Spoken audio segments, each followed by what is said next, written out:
Durango sortzaileen leku bekaren irabazleekin elkarrizketetan gabiz azkenengo hilabeteetan eta gaurkoan ere horrela egingo dugu. Geure artean daukagu dagoeneko gugaz Mikel Uribelarrea. Gorputz txiki batean jaio nintzen literatura eta ilustrazio proiektuarekin irabazlea suertatu zena eta proiektua apurtxo bat ezagutzeko beragaz hasiko dugu elkarrizketa. Kaixo, egun honenik eta behin, Mikel. Egunon.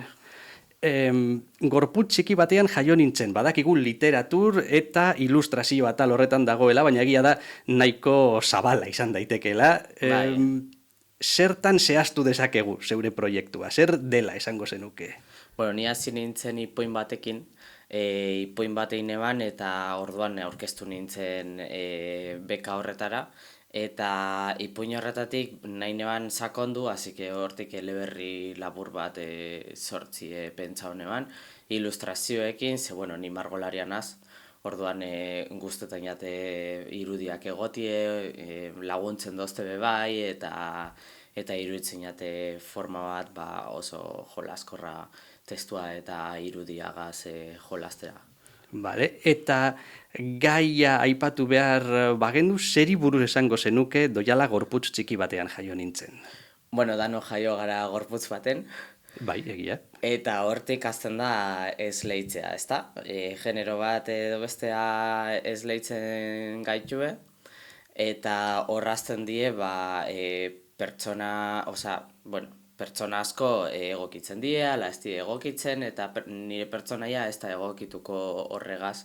Baina informazio faltagatik edo informazioa badau ja historia horretan pizka bat, baina beti da beste informazio bat, ez dana hainbeste eskolan erabiltzen, edo bai erabiltzen da, baina beti extra moduan, eta aldi berien gure eguneroko hizkuntzan eta holan, beti egiten dugu berba zer dan gorputz hau edo zer dan beste gorputz hau, ezta? Eta sistema oso bitar horretatik haratau joango da eta zalantza asko ekingo da txikitan, eta bueno, hori ja nagusitan ikusten da zelan zalantzak erantzuten dotzen, eta batzutan ez erantzuna bai da erantzuna, ez? Azkenien da zelan esleitze horrek, gorputz bati zelan eragin aldauen intersekzionalitate guztian. Ze azkenien hori dano dekogu gorputz bat, baina esanai bat jartzen dotzegu gorputz horrei, ezta? Eta ez da bakarri generoa, bebai da loditasuna, bebai da arrazializazioa, bebai da gauza asko. Geure protagonistari zeo zer gertauko zeo zen dute historia, ez dozut eskatuko spoiler egiteko, amen, baina gutxi gora bera ze generoko edo historia edo eleberri laburra dekogu. Ez dakit genero bat jartzen, nik uste dut izango dela pizka bat bere bizitza, egongo da pizka bat gauza onirikoak bebai, ametsetan bebai etortzen jako, amets oniriko oso batzutan di, amets gaiztoa, beste batzutan amets onak eta horlan, eta hortik abenturak eukingo dauz, ezta? Baina gero bizitza errealean bebai, saiatuko da paraleloki abentura horrek ekartzen bere gorputzera azkenien, eta bere gorputzari esan nahi bat emoten. Momentuz hori da gertatzen jakona. Aurre ikusten aldozu historian pertsonaiak edo protagonistak, bere barruarekiko lan bat egin beharra edo, ulertu beharra, baina aldi berean kanpora begira ere jendeak pizkatxo bat, ez dakit edo, onartu desala edo ulertu desala baita bera zelan sentitzen da. Esan dute, bi alderdi horiek badaoz historioan. Bai, baina alanda nire asmo nagusiena da, bai, hau ia lortzen dodan, trans pertsonentzat edo bitartasun hori apurtzen daben pertsonek gozatzi. Ez askotan ez dagoelako materialik kulturan gozatzeko gure amorruak, gure postasunak, gure maitasunak eta holan bibentziatzeko kulturan askotan die pedagogikoak cis pertsonentzako, cis da trans ez dana, osea ez lehitzen dugu, ez lehitzen gaituenien horregaz konforme bagauz, cis pertsona gara. Eta konformez bagauz transizio bat egiten da, ezta? Orduan, publikoa berez, niri gustako jaten lortzie hori gero mundu guztiak gozatzeko gauza bat da. Baina askotan sentitzen dut, saiatzen dela pedagogia egiten ulertzeko transpertsonak, eta ni joango naz pizka bat pedagogia egiten transpertsonak behar dugula kultura be bai. Vale, primeran, zein puntutan dago lana momentu honetan? Ba, nahiko atzeratute ustenean baino, zeukinean lan pilo bat, justo neguaren amaieran, baina dekoa zerrekopilatu eta pilo bat historio, eta oinen behar dut pizka bat aria josi moduen, ez? Eta josi horretan, gero bebai irudiekin gehiago jolastu behar dut. Vale. Orduan hori nahiko erdialdean dagoela esango nuke. Ze paper jokatzen dau proiektuan irudiak? Hau da, ilustrazio hutsa da, hasi aurretik esaten zenidan igual, komiki kutsu bat ere izan dezake. Bai, komikiarekin hibridoa egongo da, ze gorputzaren mugimendua, gorputzaren zetasunak eta holan, horrekin jolastuko da. Azkenien hitzekin be bai jolastuko da, pizka bat zati batzutan izango da nahiko poetikoa, eta horrekin jolastuko da konposizioa testua eta irudiaren artean. Esan nahi berezirik ba aldeko izenburuan, tira, esan duzu moduan denok dakagu gorputz bat, baina zeu erabaki duzu gorputz txiki batean. Jaionetara, ez dakite txiki izatearen horrek esan nahiren bat dekon, edo... Bueno, azkenien jaiotzen garenin gorputz txikia gara, ez? Eta hor hasten gara. Osea, da zitxo bat moduen zure bizitza hasten doiena. Eta da, txiki horretatik sortzearen kontua, ez? Hastea, sortzea.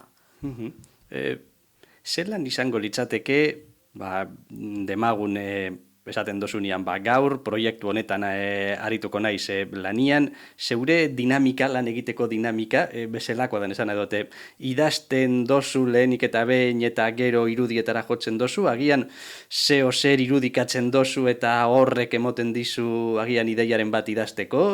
Segun eguna, nahiko kaotikoki zentzu horretan, ez? Egun baten nau irudietara gehiago sartute, eta irudi horretan disfrutatzen dut, eta historioak sortzen dira iruditik, eta beste batzutan historiotik sortzen dira irudiak, eta historioan nau eta hitzekin gehiago jolasten. Normala denez oraindik sortzen sabiz, baina aldeko zu ideia zehatz bat zelan nahi dozun azkenengo produktu fisikoa izatia, esan edote, liburua txuri beltzean, kolorez, ez dakitzen bat orrialderekin, behar bereziren bat aldeko... Nahi dut kolorez, eiti ez. Bai, ze gainera kolore aldetik nabil erabiltzen askotan larrosa eta horia. Eta momentu honetan da konpainatzen dozten kolorea. Egize da, gero egongo diezela kolore gehiago bai, beltza bai erabiltzen nabil, baina hainbaten nahiko markauta larrosa eta horia urteten diezela, ez? Eta... ez dakitze gehiago galdetu ustezu. Bai, nioen baldin eta bazenuken esatia begira, eun orrialdeko liburu bat nahi dut, kolorez, edo... Ez deko zehaztute, baina bai, hortik ibiliko da, ez dut oso luze egingo. Bai. Vale, espreski bekarako sortutako lana da, edo berrerabili ditzuzu buruan zen euskan ideia batzuk honetara aurkezteko? Berrerabilita da, ze nik aurreko urtien eineban eskidetzan formakuntza, ze eskidetza lana egitenen bilen, eta egia da eskidetzan bebai eskoletan ikastetxetara eta holan joan izena zenien, bebai inspiratu naz asko, eta formakuntzan amaierako lan bat geneukan. Orduan nik eineban ipuin bat, baizala pedagogiaren alderuntzez, eta gorputz txiki batean jaio nintzen justo hori, azkenien sistema bitarra apurtzeko eta berregiteko eta bersortzeko da ipuina orduan. Pizka bat etiketa horrek entzeko edo etiketak egotea aldarrikatzeko, ezta? Osea, ez izeteko zuzara hau, zuzara bestea edo guk bebai aurre iritzi horretatik ikusten zaituzu eta esaten dut, zara ez dakiz zer, igual ez? Osea, pizka bat apurtzeko hori. Zergatik esango zenuk arata guztiz, 2022 urtean bizi gera 21. mendian, suposatzen da oso aurreratuak gauzela, eta ala eta guztiz etiketak non nahi denari jartzen diogu, ez dakit, maldan gorako bide bat da, zentzu horretan. Hobetzen doie, nire ustez informazio gehiago dau eta hobetzen doie. Baina ondino bai, ze guk hitz egiten dugunien eta ez den dugu ez dakiz zer mutil horrek edo neska horrek eta beti pentsatzen dugu gorputz baten.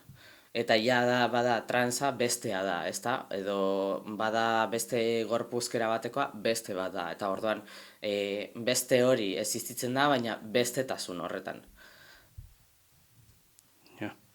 Gizarte moduan oraindik lan asko deko gordun, ez? Bai, esan moduen gero eta gehiago dauz, baina bai, adibidez kulturan ikusten da, euskeraz sortzearen kontura trans pertsonetaz gutxi dau, badau, baina askotan teorizazio lanak diebe bai, ez beti. Garrantzitsua zen ordun zeuretzat euskaraz izatea lan hau izan. Bai, nik hau nigatik bai, indot, azkenien ni joaten azenien kultura ikusten, nik esteko da zer referente asko, ez? Osa, hau da nire ahotsetik nire barrutik, ez? Eta ezen zelan gustako jaten nire ume txikia barrokoa gozatzea eta izetie erreferente bat eta ez egotie beti neska da hau edo mutila da hau edo heterosexualitatea bebai doiela apurtzen gero eta gehiago, baina hori, euskeraz bebai sortzaren kontura gauza barriak, ez? Eta publiko guztiarentzako izetie. Seguramente nik egingo dodana bez ez da publiko guztiarentzako, baina goi ez sortzen, ez? Osea, hasitxoak die igual. Aipatu diguzu baita bezelan, agian hainbat historia edo batuta dituzula eta agian ari komun bat jarri behar zaizkiola historia guzti horiei. Historia guzti horiek zeu asmatutakoak direz, jendearen gana jo dozu euren bizipenak agian jasotzeko eta horiek fikzionalizatzeko?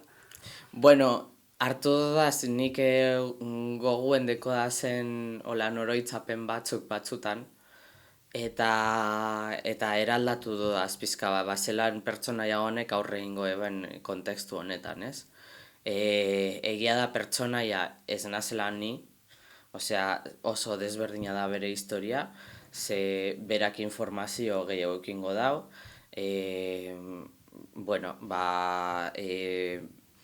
familia desberdina izango da, beste ibilbide bat ekingo dau.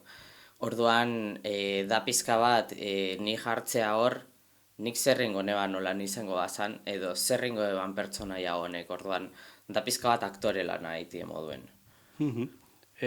Eta sorkuntzaren aldetik, zer suertatzen ari zaizu errazago eta zer zailago? Idaztea, historia bat sortzia, irudien atala hitzekin pizkatxo bat uztartzia, zeintzuk esaten ari direz sorkuntzaren erronkak? Niretzako marraztearena momentu honetan. Ez daki zergatik, ze batzutan desberdin izaten da sorkuntzetan. Baina tekstua gutxi hau, errezago egiten da bizte momentu honetan.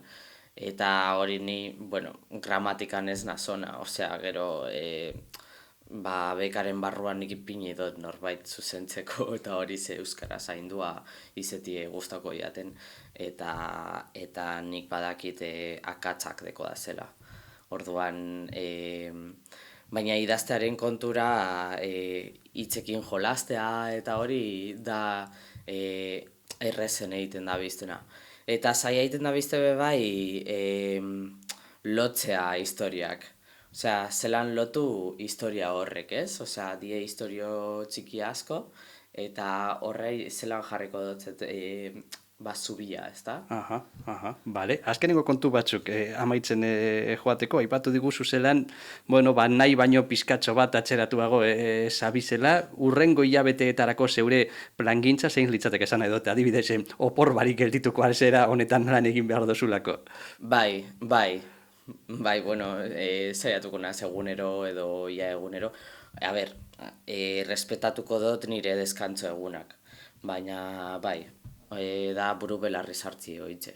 Dana ondo joateko eta esan diguzun moduan, tira, azkenian liburu bat asko begiratu behar da amaitu ostian, dana xehetasun guztiak ondo daozela, esan duzun moduan, gramatika aldetik, hizkuntza aldetik dana dalakoa. Dana ondo juteko, noiz gustatuko litzaizuken zeuri esatia, bueno, neure lana amaitu dut, ointzeia, aldaketa txikitxoak eta zuzenketak izango direz. Nik suposatzen dut asko jota urrirako. Baina egia da argitaletxe batekin egin gureko neukela. Hori, nik argitaletzen kontua ez dakit gauz askorik, orduan horre nau kontaktuan ointxe argitaletxe batekin, proposamena guzti dainakien eta ia onartzen da ben. Bestela lata guztiz be, urte amaieran arte deko zute, ez? Lana osotzeko, ez dakit aurkesteko baita be, horren inguruan zeo zera saldu aldo txuen de zelan aurkestu behar dozuen, edo noiz, edo... Noiz ez dakit, baina bai, aurkeztu behar dugu Durangon, eta, bueno, niri bibliotekako zuzendariak esan dozte ia aurkezten doan hor, ni oso pozik egiz esan hori momentua heltzeko zain nau, baina egia da argitaletxena, argitaratze kontuan ikustote gehiago tardauko dauela. Bueno, jarraipen egingo diogu proiektuari, gorputz txiki batean jaio nintzen Mikel Uribelarre, eskerrik asko, gugera izatearen eta salpen guztiak emotiarren, eta nahi dozun arte, agur. Zuri, agur.